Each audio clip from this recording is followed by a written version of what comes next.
Here we have a standard hydrogen electrode.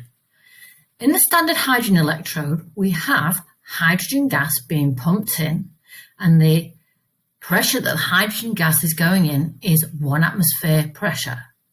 The gas is being pumped into a solution of hydrogen ions, and the hydrogen ions are in contact with the hydrogen gas with a platinum electrode, which is inert. Connecting the hydrogen electrode to the next half cell is a salt bridge. The salt bridge is made up of potassium ions and nitrate ions, and these electrolytes do not react with the electrolytes in your beakers. The purpose of this salt bridge is to allow for the charge and balance and to complete the circuit. So let's go back. We've got our hydrogen ions, we've got our platinum electrode. The concentration of the hydrogen ions in the beaker is 1 mole per dm cubed, and the temperature is 298 Kelvin. So let's now go and choose a half cell.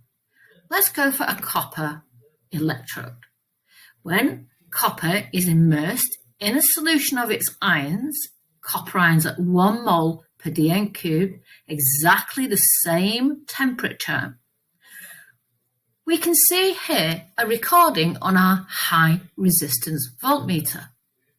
The value that's recorded is plus 0.34 volts, and that tells us that the copper electrode is the positive electrode, and if electrons were allowed to flow and we were to remove the high resistance voltmeter, we can see that electrons would flow from the hydrogen electrode to the copper electrode.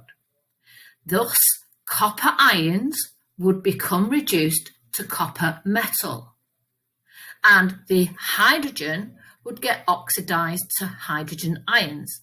That is if the high resistance voltmeter wasn't there.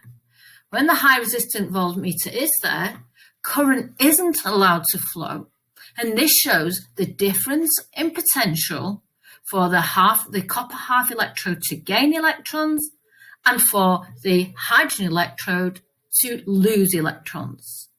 Let's now change the half cell on the right. Let's change it to a non-metal chlorine. This gives a standard electrode potential of an even greater value of plus 1.34 volts. Now, in the chlorine half cell, we can see that chlorine gas is being pumped in at 1 atmosphere pressure, and again, we have a platinum electrode.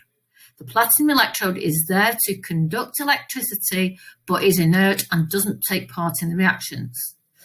Because the chlorine gas has a positive electrode, that means that the chlorine gas is taking electrons and being reduced to chloride ions. Whilst in the hydrogen electrode, if electrons were allowed to flow, if the high resistance voltmeter wasn't there, then the hydrogen would lose electrons and become hydrogen ions. But because the high resistance voltmeter is there, it shows the potential difference between the two half cells.